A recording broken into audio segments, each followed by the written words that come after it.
আসসালামু আলাইকুম। আসমা কিচেনে আবারও আপনাদের সবাইকে জানাই স্বাগত। আশা করি আপনারা সবাই খুব ভালো আছেন।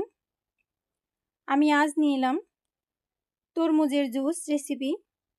আশা করি আমার রেসিপিটা আপনারা প্রথম থেকে শেষ পর্যন্ত দেখবেন। আমার এমন নতুন নতুন রেসিপি পেতে আমার চ্যানেলটিকে সাবস্ক্রাইব করবেন এবং লাইক, কমেন্ট, শেয়ার করবেন। আর যারা অলরেডি আমার চ্যানেলটিকে সাবস্ক্রাইব করেছেন তাদেরকে জানাই অসংখ্য ধন্যবাদ। আর কথা বাড়াবো না, চলুন মূল রেসিপিটা শুরু করা যাক। আমি নিয়েছি একটা মাঝারি সাইজের তরমুজ। তরমুজটা খুব ভালো করে ধুয়ে পরিষ্কার করে নিয়েছি।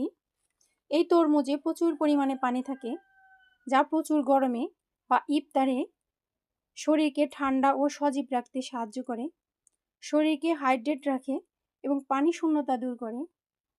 আমি এবার তরমুজটা কেটে নিব। দেখুন কেটে নিয়েছি, কত সুন্দর লাল টুকটুকে। এবার আমি পিস পিস করে কেটে নিব জুস তৈরি করার জন্য।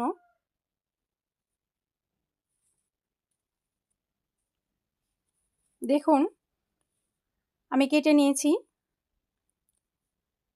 এই তরমুজে প্রচুর পরিমাণে ভিটামিন সি এবং এ থাকার কারণে ত্বক উজ্জ্বল করে এবং চুল পড়া কমাতে সাহায্য করে। অবশ্যই আপনারা খাবেন। আমি এবার নিয়ে নিলাম একটা ব্লেন্ডার। আমি ব্লেন্ডার জারে এবার টুকরো করা তরমুজগুলো দিয়ে দিলাম। এবার আমি দিয়ে দিব 1 চামচ পিঙ্ক সল্ট। আমি স্বাস্থ্যের কথা চিন্তা করে দিয়ে দিলাম গুড়। এবার দিয়ে দিলাম দুধ।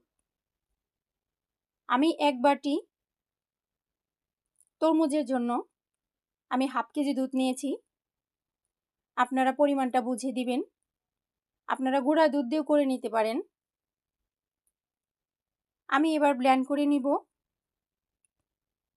দেখুন ব্লেন্ড করা হয়ে গেছে। দেখতে কতটা সুন্দর লাগছে, খেতেও খুব ভালো লাগবে। কম ক্যালোরি ও উচ্চ আঁশযুক্ত হওয়ায় এটি ওজন কমাতে সাহায্য করে এবং কোষ্ঠকাঠিন্য প্রতিরোধ করে। অবশ্যই আপনারা এই জুসটা খাবেন। এবার আমি নিয়ে নেব একটা জুসার গ্লাস। দেখুন আমি জুসার গ্লাস নিলাম। এবার আমি জুসটা ঢেলে দিব।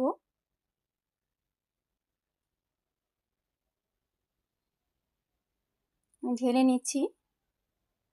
এবার আমি কিছু আইস দিব। আইস দিলে জুসটা খেতে খুব ভালো লাগে, ঠান্ডা ঠান্ডা। আপনারা কেউ না দিলে নাও দিতে পারেন।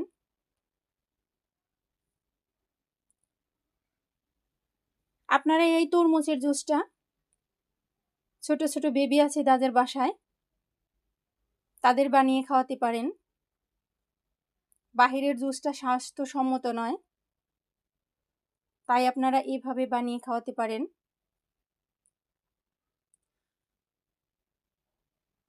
অবশ্যই আপনারা এভাবে বাসায় বানিয়ে খাবেন আর আমাকে কমেন্ট করে জানাবেন খেতে কেমন হয়েছে।